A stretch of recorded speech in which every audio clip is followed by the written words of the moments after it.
Magluluto nga pala tayo mga brad ng leche flan. Bali may order nga pala sa amin ng 10 pieces ng leche flan na nakalagay sa microwavable.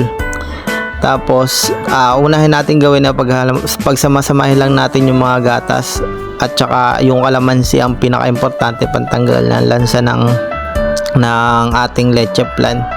Tapos salain lang natin. Bali 3 beses namin yung sinala. Tapos hindi ko na nga pala mga brad na i-video yung paggagawa ng arnibal kasi medyo matagal ang proseso, tapos mainit, kaya hindi ko na din sinama. Bale unahin nyo rin yung lagay yung arnibal, tapos huwag nyo susunugin kasi papait. Pag nakita nyo mag brown na, okay na yon.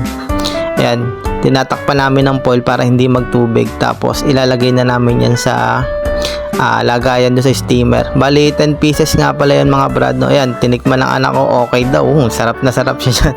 Yun lang, thank you.